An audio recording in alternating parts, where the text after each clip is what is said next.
Indian freedom struggle. Champaran नील आंदोलन का मूल्यांकन कीजिए। मतलब जो चंपारण नील आंदोलन आप लोग जो नाम सुने हैं, जहाँ पे गांधी जी का सबसे पहले वहीं से फर्स्ट सक्सेसफुल एक्सपेरिमेंट रहा था सत्याग्रह का, तो उसके बारे में पहले मूल्यांकन करना है। और साथ ही साथ एक पहला प्रश्न ये होगा, पहले हम लोग जब भी प्रश्न पढ़ते हैं तो प्रश्न को बाइफरकेट करते हैं कि क्या एक ही प्रश्न है या दो खंड में प्रश्न है। तो जब इसमें आप देखेंगे तो इसमें दो खंड में प्रश्न है। एक पहला प्रश्न ये है आपका, evaluate the Champaran Indigo movement, और दूसरा प्रश्न आपका है, explain its impact on the Indian freedom struggle. हम स्क्रीन शेयर कर देते हैं।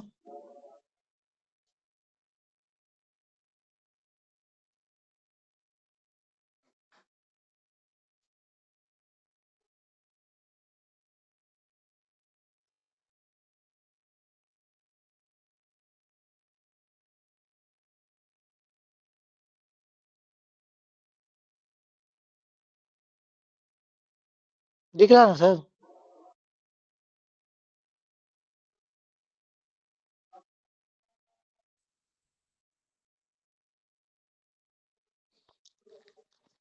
दिख रहा है क्या? हाँ, दिख रहा है। हाँ सर। हाँ।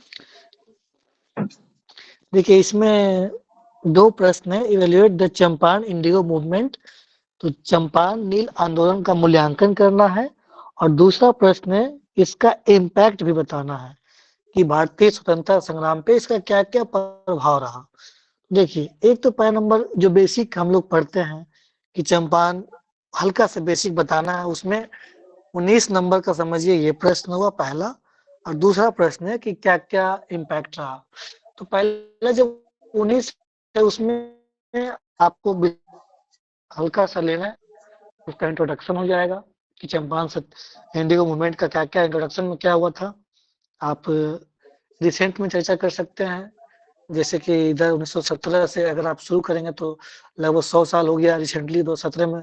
या आप गांधी जी का बता सकते हैं कि जो हिस्टोरिकल वे में जो हर कोई स्टार्ट करता है कि गांधी जी का ये सबसे पहला सक्सेसफुल एक्सपेरिमेंट रहा था भारत आने के बाद, और जिन्होंने ट्रूथ और नॉन वायलेंस, सत्य और अहिंसा के बल पे एक तरह से इन्होंने अंग्रेज के खिलाफ, हम लोगों ने महात्मा गांधी ने उसके खिलाफ इस चीज को सक्सेसफुल एक्सपेरिमेंट बनाया।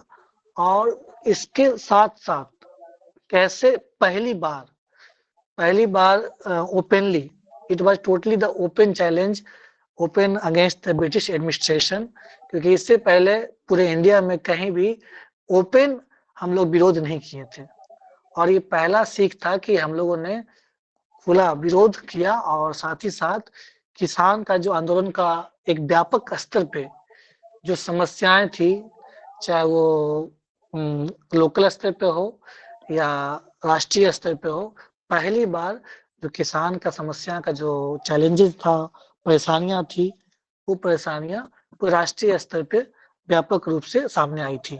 तो कहीं ना कहीं इसमें गांधी जी का ही योगदान था। तो उसको आप एक शॉर्ट में इंट्रोडक्शन दे सकते हैं। आपको 19 नंबर में ही हल्का सा इंट्रोडक्शन देना है। इंट्रोडक्शन देने के बाद मैं दिखा रहा हूँ उसको, इंट्रोडक्शन देने के बाद कॉज बता देंगे क्या क्या मूल कारण रहा है, बैकग्राउंड। कॉज होने के बाद उसमें क्या इम्पोर्टेंट, आखिर क्यों ऐसा हुआ, आखिर चंपारण सत्याग्रह हुआ तो क्यों हुआ, उसका कॉज हो जाएगा। कॉज होने के बाद क्या क्या उसका फीचर्स है, फीचर्स में जैसे कि गांधी जी को राजकुमार शुक्ल द्वारा बुलाया जाना 1916 में जो कांग्रेस की बैठक हुई थी लखनऊ में। उसके बाद उसमें कौन कौन से इम्पोर्टेंट लीडर्स रहे थे, जैसे राजकुमार शुक्ल के साथ साथ गांधी जी के साथ साथ कौन, महादेव देसाई थे, आपके डॉक्टर राजेंद्र प्रसाद थे, मौलाना मजरूल हक थे, नरहरि पारिक थे। तो ये सब आपको नाम याद रखना है। और महात्मा गांधी जब आए तो बिहार आने के बाद पहले फिर मुजफ्फरपुर जाते हैं, मुजफ्फरपुर से फिर आपको पूर्वी चंपारण, उसके बाद पश्चिमी चंपारण, अभी तो दोनों अलग अलग हो गया है। तो उसमें आप बिहार का मैप बना सकते हैं कि गांधी जी का कैसे कैसे ट्रेवलिंग हुआ। मैं दिखा रहा हूँ सब कुछ। तो ये आपका एक आउटलाइन आउटब्रेक कैसे कैसे हुआ उसको आपको ध्यान रखना होगा। तो उसके बाद वहाँ पे एक एमजे विल्सन रहता है, बिहार प्लांटर एसोसिएशन, उससे मिलते हैं।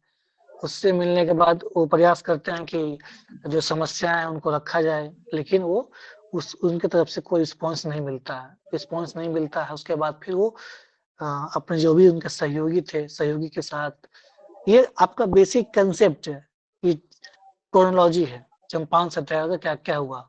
अपने सहयोगी के साथ मिल करके एक अलग चलाते हैं उस चंपारण में कि ये हम लोग के साथ गलत हो रहा है, हमारा ही जमीन है, हमारा ही घर है, उसके बाद भी हमें ही एक तरह से we are feeling just suppressed, exploited. उस चीज को आपको शॉर्ट ज्यादा नहीं लिखना है, जो क्रोनोलॉजी में बता रहा हूँ कालक्रम, और थोड़ा सा उसको लिख देना है, और लिखने के बाद उसका क्या आउटकम रहा, जो चंपारण सत्याग्रह जो इतना गांधी जी ने प्रयास किया, उसका क्या आउटकम रहा। आउटकम यही हुआ था कि 1/4 25% वापस करना पड़ा फीस। उसके अलावा चंपारण एग्रीगेशन कमेटी, खुद गांधी जी उसके मेंबर रहे थे, तो एक तरह से एक मैसेज भी गया कि पहली बार कमेटी में, जो कमेटी है उसमें एज ए इंडियन एक मेंबर रहे। तो ये सब क्रोनोलॉजी है, ये सब कंसेप्ट है कि क्या क्या हुआ, ये आपको याद रखना है इतना।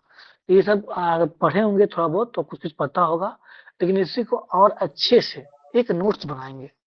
नोट्स इसलिए बनाना होता है ताकि हम लोग भटके नहीं, जो मेन टॉपिक है उस टॉपिक से भटके नहीं। अब इसमें प्रश्न है कि इवैल्यूएट करना है, तो हम लोग को डिस्क्राइब करना है थोड़ा सा चंपारण सत्याग्रह के बारे में, लेकिन उसके साथ हमको इवैल्यूएट करना होगा। इवैल्यूएट का मतलब यहाँ पे क्या होगा, उसका पॉजिटिव और नेगेटिव थोड़ा सा हल्का चर्चा करना है कि किस हद तक, कहाँ तक चंपारण इंडिगो मूवमेंट सफल रहा, सार्थक रहा।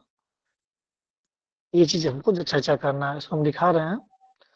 और उसके अलावा दूसरा है कि इसमें क्या क्या इम्पैक्ट रहा। तो इसमें बहुत सारे इम्पैक्ट रहा था, जैसे कि आने वाले जो भी आंदोलन हुए, सहयोग आंदोलन हुए, सविनय अवज्ञा आंदोलन हुए, डू और डाई 1942 का जो क्विट इंडिया मूवमेंट है, तो एक तरह से ये सोइंग सीड, बीजारोपण का काम किया आने वाले जो भी क्रांति था, जो भी फ्रीडम स्ट्रगल था।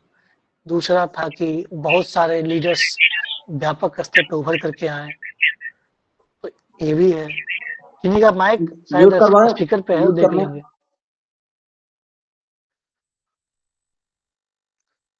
इसके महात्मा गांधी को पहली बार जो है इसी आंदोलन के स्तर से रविन्द्रनाथ टैगोर ने महात्मा गांधी, ये महात्मा को उपाधि दिया था।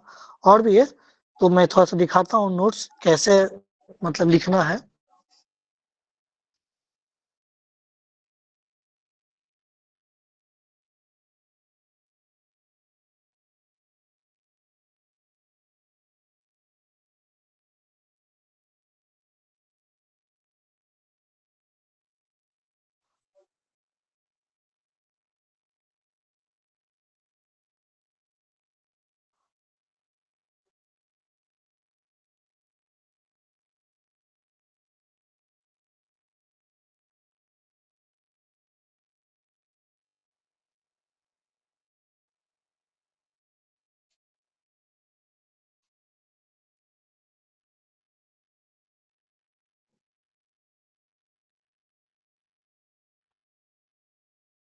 फिर से यस सर, विजिबल है।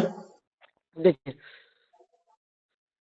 जी, ये जैसा प्रश्न है उस अकॉर्डिंग हम लोग को मूव करना होता है, लेकिन